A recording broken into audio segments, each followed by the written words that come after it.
안녕하십니까 여러분. 자, 전 시간에서는 수동 초점을 저희가 했고요. 그 다음에 이번 시간에서는 저희 교재 52쪽 보면 초점 맞추기 2 해갖고 자동 초점이 나와요. 여러분들 요즘 그냥 다 자동 초점이죠? 수동 초점이라는 개념 자체를 모르시는 분들도 사실 많으실 거예요. 그전엔 다 수동으로 맞추고 그랬는데 자동 초점은 어떤 특성을 갖나, 또 실전에서 어떻게 써야 되느냐. 나는 초점을 맞춰 찍었는데 이런 우라질 초점이 안 맞아서 나오더라. 이거 왜 그랬을까?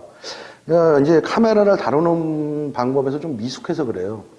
근데 여기서 먼저 미숙해서 그런다 내가 말씀을 드렸는데, 제가 정말 저 개인적으로 사람들이 와서 물어보면은 제가 카메라 사갖고 이거 어떻게 쓰고 어떻게 사진을 찍어야죠 물어볼 때 제가 맨 처음에 하는 말이 있어요.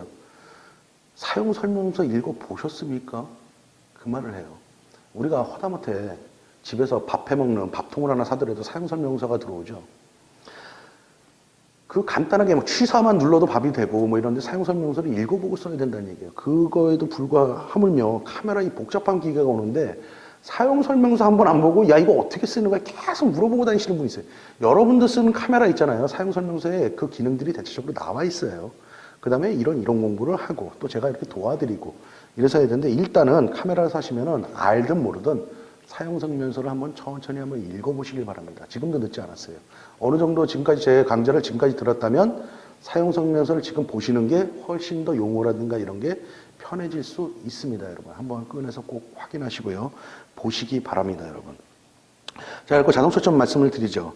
자동 초점 AF 기기를 이용하면 카메라가 초점을 맞춰준다. 뭐 당연한 얘기죠. 자동 초점 AF 기기를 이용하면 카메라 초점 맞춘다. 야, 이게요. 이 자동 초점이 언제 만들어졌냐면 1985년도인가?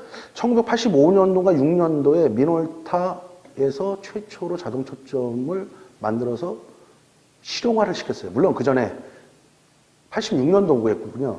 85년도에는 펜탁스에서 에미 슈퍼 기종인가 그걸 기종으로 했고 했는데 그거는 실용화가 되지 못했어요. 그냥 실험적인 단계였고, 또 니콘 F3 AF라는 카메라가 있었는데 그것도 실험 단계고 실험 발표는 되고 나와서 판매를 했지만은 이렇게 붐을 일으키는 건 아니었는데, 그 붐을 일으키고 실용화를 시켰던 게 미놀타 알파 7000이라는 기종이에요. 맥섬 7000이라고도 불리기도 하죠.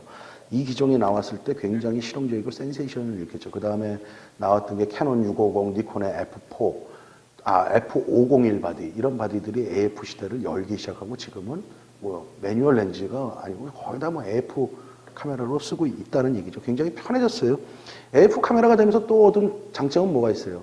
어두운 렌즈가 수동일 때는 초점 맞추기가 사실은 매트 스크린이 아닌 스플리트 이미지 스크린이라고 있거든요. 스플리트 이미지 스크린이라는 건 뭐냐면 여러분들이 현재 카메라를 보면 전부 다 이렇게 민자죠. 아무것도 없는 스크린이죠. 물론 여기에 이제 점들이 보이죠. 이렇게. 이거는 초점을 맞추는 가성산성적인 점을 보여주는 거고, 옛날 수동 렌즈 쓸 때는 이런 식으로 돼 있었어요. 가운데. 이게 스플리트 이미지 스크린이라고 그래요. 좀 더 크게 그려드릴까요? 스크린이 있으면 여기 이렇게 가운데가 갈라져 있었어요. 그래갖고 어떤 나무를 찍는다 그러면 초점이 안 맞으면 이렇게 보이는 거죠. 근데 초점이 맞으면 어떻게 돼요? 가운데로 딱 이게 맞았을 때 찍는 거예요. 이걸 스플리트 이미지 스크린이라고 그랬어요. 요즘은 이제 이 스크린들을 안 쓰죠. 그랬을 때 이 가운데가 갈라진 데가 어두운 렌즈, 보통 조리개 4 이상의 렌즈를 쓰게 되면 어떻게 됐냐면 한쪽이 어두워져요. 그래서 초점을 맞추기가 굉장히 어려웠는데 AF 렌즈 시대가 도래하면서 어두운 렌즈도 이제 초점을 맞추기가 어렵지가 않다. 쉬워졌죠. 카메라가 대신 해주기 때문에.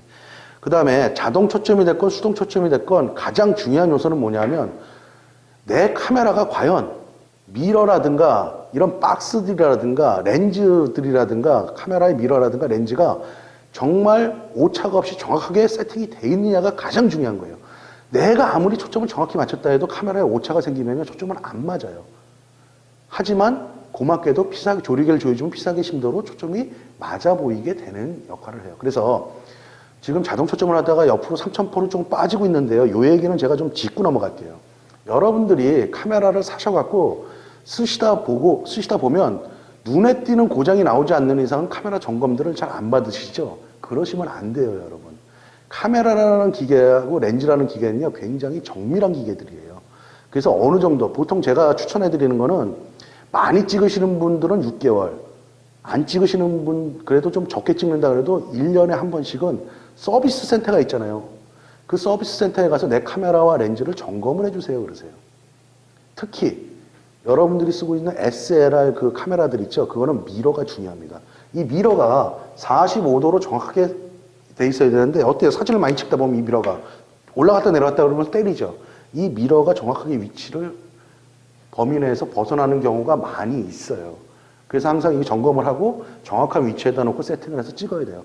근데 여러분들은 뭐 난 2년 써도 뭐 2, 3년 써도 끄떡없이 초점 잘 맞아 나오더라. 과연 그럴까요, 여러분? 그거는 여러분들이 아마 피사계 심도에 의해서 초점이 맞아 보이는 걸 거라고 저는 생각을 합니다, 여러분.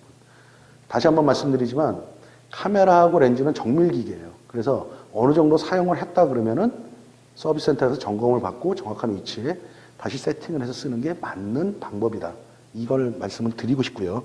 자, 계속해서 자동 초점 맞추기 해보죠. 두 번째 보면은 피사체가 초점 영역에서 벗어나 있더라도 자동 초점 잠금 기능을 이용해서 피사체에 선명한 초점을 맞출 수 있다. 일단 피사체를 초점 영역 안에 넣고 셔터 버튼을 반쯤 누르면 초점이 일시적으로 고정되는데 그 상태에서 원하는 화면이 되도록 카메라의 방향을 움직여서 셔터 버튼을 끝까지 누른다. 자, 이게 무슨 얘기예요, 여러분? 사람이 3명이 서 있다고 보죠.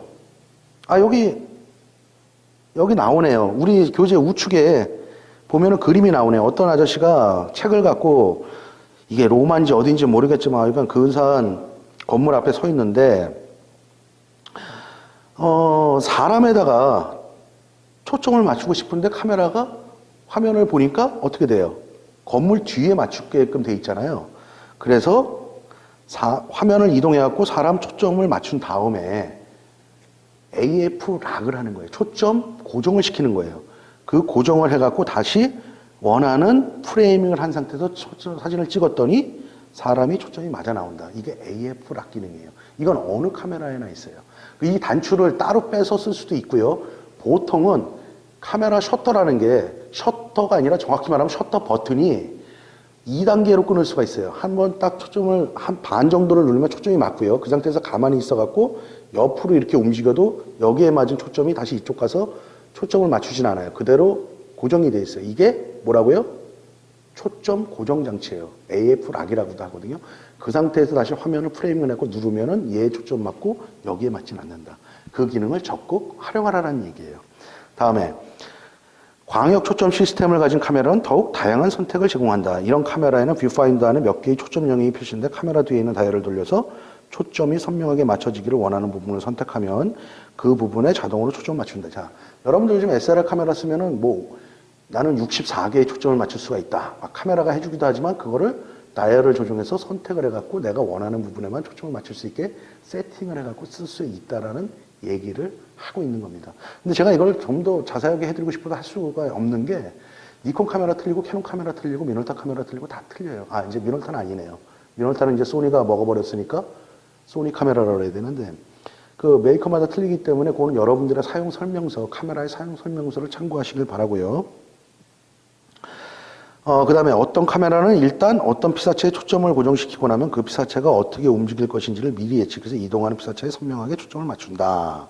그 다음에 일부 카메라들은 두 가지 자동 초점 시스템을 갖고 있는 것도 있다. 패스팩 방식 이런 거 한번 읽어보시면 되실 것 같아요. 자동 초점 기능이 제대로 작동하지 않을 수도 있다. 들어갈 수 있다. 자, 그 다음에 자동 초점에서 가장 유용하게 쓸 수 있는 게 뭐냐면 어느 SLR 카메라들은 대체적으로 C라는 게 있고 S라는 게 있어요. 초점을 맞추는 방식이.